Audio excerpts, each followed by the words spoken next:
मेरे पास एक बंदा आया, उसने कहा हम 3 भाई हैं मौलवी साहब, ये मेरा बड़ा भाई, ये मेरा आखिरी भाई, मैं दरमियानी भाई हूँ, हम तीनों के वालिद सब फौत हो गए, हमें जायदाद का फतवा बना के दो। जज ने कहा है मुफ्ती से फतवा लेकर आओ, जायदाद तुम्हारे नाम पे अलॉट कर दूंगा। नाम पता भी लेकर आए। जब मैं फतवा लिखने से पहले कुछ बातें पूछता हूँ तो उनमें एक बात ये भी है कि आपकी कोई बहन भी है या आप सिर्फ भाई हैं? तो उन्होंने कहा जी हमारी बहनें हैं, लेकिन उनके हक अब्बू दे गया था। ये जो अगली बात उसने की ना, तो मैंने इस पर डांट लगा। मैंने कहा 1 मिनट, इसका सबूत दो कि अब्बू ने हक दिया है। कोई सबूत? हालांकि जिंदगी में बाप जितना दे जितना दे जितना दे वो मीरास नहीं बनती। करोड़ रुपए भी दे दे ना और उसकी मीरास 50,000 हो तो करोड़ रुपए देने से 50,000 का मामला खत्म नहीं होता, ये फिर भी देंगे, क्योंकि मीरास तो मौत के बाद है। कुरान कहते हैं मिन बादि वसीयतिन यूसी बिहा औ दैन, लेकिन इसका कोई नहीं पता। मैंने कहा इसकी मिसाल, मौलवी साहब बस छोड़े ना, हमें पता है ना, हम भाई कह रहे हैं, बस आप लिख दें। मैंने पेन नीचे रखा, मैंने कहा मैं तुम्हारा सर्वेंट हूँ, मुझे मुलाजिम समझ रखा है, जाओ किसी और से लिखवाओ, या मेरे सामने सबूत पेश करो कि बहनों के हक मिल गए। बहन को ले आओ, वो पर्दा में मुझे कह दे, पर्दे में बैठे कह दे मौलवी साहब हमने अपने हक ले लिए, हम नहीं देती, मैं लिख दूंगा तुम्हारे नाम पर। वरना कल क़यामत में मुफ्ती अब्दुल वाहिद कुरैशी की गर्दन नहीं है, जहन्नम की पुल बनेगी। मेरी गर्दन में पावर नहीं है कि मैं बतौर सरिया और बतौर कंक्रीट की अपनी गर्दन जहन्नम की पुल बनवाऊं और तुम पाँव रख के ऊपर से गुजर जाओ, ये मेरे लिए नहीं है। मरते क्या न करते। अब मौलवी जब एक बात पे डट जाए ना तो फिर आखिर लेकर आ गए। उनकी भी 3 बहनें थी, बहनों को लेकर आए, उनकी बहनें बैठी। मैंने पूछा मेरी बहन अल्लाह आपको खुश रखे, आप इसी शख्स की बेटी हैं जिसका ये नाम है, फौत हुई है? जी हाँ। मैंने कहा आपको जायदाद में हिस्सा मिल चुका है? उन्होंने कहा जी कोई नहीं। आपने लेना है? हाँ जी लेना है। अब तो भाइयों के चेहरे उतर गए। भाई मुझे कहते हैं मुफ्ती साहब इनको हमारे बहनोइयों ने सिखाया है, वो जो हमारे बहनोई है ना वो इनको सिखाते रहते अपना हिस्सा लो हिस्सा लो। ये बेचारी लेती नहीं थी लेकिन ये हिस्सा लेना चाह रही है। मैंने कहा आपके बहनोई का तो फिर आप पर बड़ा एहसान है कि तुम्हें जहन्नम के अजाब से बचा रहा है, इसीलिए अपनी बीवियों को समझा रहा है।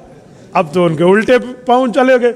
यार एक बात मैं तुम्हें करता हूँ, भाई शहबाज बैठे हैं, इनको मैं कहूँ भाई नमाज तो पढ़ लो, नमाज का टाइम रहता है। इन्होंने कहा जी उस्ताद जी शुक्रिया जज़ाकल्लाह, नमाज पढ़ ली। तो मैंने इस पर एहसान किया, इसके साथ भलाई की या इसके साथ बुराई की है? तो भाई अगर बहनोई बीवी को कह रहा है कि अपना हिस्सा ले ले, तुम खा रहे हो, उसने तेरे साथ अच्छाई की है कि तुम जहन्नम न जाओ। तस्वीर का दूसरा रुख भी तो होता है ना, फिर तीसरा चौथा रुख भी होता है, अभी दूसरा रुख बता रहा हूँ। तो अब तो मामला डमाडोल हुआ ना। तो वो कहने लगा मुफ्ती साहब एक बात हम कहें? मैंने कहा जी कहो। कहते इनकी शादी पे अब्बू ने 3-3 लाख का जहेज इनको दिया था। पुरानी शादी हुई थी, उस जमाने में 3 लाख बड़ी बात होती थी। 3-3 लाख का जहेज दिया था। तो मैंने बहनों से कहा लिया? तो उन्होंने कहा जी दिया था। मैं समझ गया, उनमें एक बहन आलमा भी थी, उसने एक लफ्ज़ बोला मैं समझ गया। उन्होंने कहा मुफ्ती साहब जहेज मिरास में कन्वर्ट हो सकता है? मुझे समझ आ गया कि वो मौलवियानी गलती ठीक की थी है ना। तो मैंने उनके भाई को कहा कि आप भी शादीशुदा हैं? जी हाँ। मैंने कहा आपके अब्बू ने कोई आप पे भी खर्चा किया था? तो बहने बोल उठी, उन्होंने कहा जी हाँ अब्बू ने सबसे ज़्यादा खर्चा इन भाइयों की शादी पे किया था, इन पर तो 5-5 लाख लगे, हम पे तो 3-3 लगे। मैंने कहा बहन भाइयों दोनों मेरी बात सुनो, अब्बू तुम्हारे ऊपर भी खर्चा कर गए, इन पर भी खर्चा कर गए।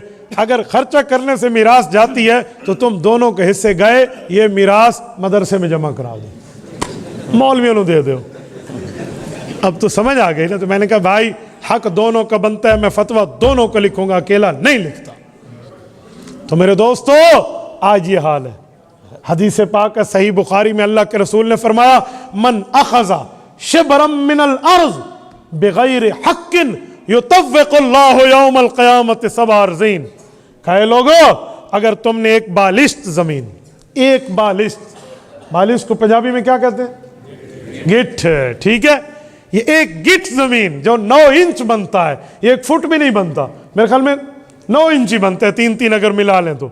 इन 9 इंच जमीन तुमने किसी की हथिया ली, तुम्हारा हक नहीं बनता था और तुमने दबा ली ये जमीन, तो अल्लाह 7 जमीनों को तौक बनाकर क़यामत में गले में डाल देगा। तो अंदाजा लगाओ इस तरह हुकूक खाए हुए हैं लोगों ने। तो भाई इसलिए अल्लाह के लिए अगर किसी ने हक देना है तो आज से देना शुरू कर दे। कल क़यामत में ये नेकी देना बहुत महंगा होगा। आज दे लो, आज बहुत सस्ती है, आज दे लो, कुछ नहीं होता। और कुछ वो हैं जो बहन हिस्सा मांग ले, अल्लाह माफ, अल्लाह माफ, ये हाल होता है, मर्जी उसके साथ ख़त्म कर देते। ये तो हिस्सा मांग दी है तो भाई उसको अल्लाह रसूल ने हक दिया, वो नहीं मांगेगी। कभी तूने हक छोड़ा है बहन के हक में? ना भाइयों पर ठप्पा लगा हुआ है भाई ये हिस्सा लेंगे बहनों का खा जाएंगे, ये कहाँ है? और ऐसा ऐसा जुल्म कि उसके साथ मामलात ख़त्म हो गए। आप बहुत ज्यादती कर रहे हैं अगर यही बात है तो। दोनों के हक हैं, दोनों एक माँ बाप की औलाद हैं, आपको देना होगा। और ये नहीं है कि भाई, अच्छा फिर एक मसला और है, पता है वो क्या है? वालिद फौत हो गया, बड़ा भाई कारोबार कर रहा था, अब्बू के बनाए हुए कारोबार में वो चला रहा था, लाखों करोड़ों में कारोबार पहुंच गया। अब क्या कहेंगे? जब अब्बू फौत हुआ था ना तो उस वक्त 10 लाख का अमाउंट था, आज तो 2 करोड़ है, लिहाजा उस 10 लाख में जो बहनों का हिस्सा बनता है दे दो। अरे खुदा के बंदे, अगर एक फर्क तूने कर लिया होता तो ये बात ठीक थी, वो फर्क तुमने नहीं किया। वो फर्क क्या था?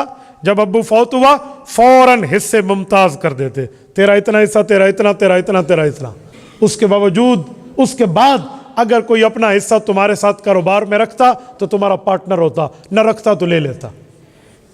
अब जब सबके मुश्तरका हिस्से रहे, तुमने अलहदा अलहदा नहीं किए, उनको हिस्से नहीं दिए, और वो 10 लाख का कारोबार आज 2 करोड़ का हो गया है, तो बहन भाई सारे, जिसने मेहनत की या जो घर बैठा रहा, सारे इस 2 करोड़ में शरीक हैं।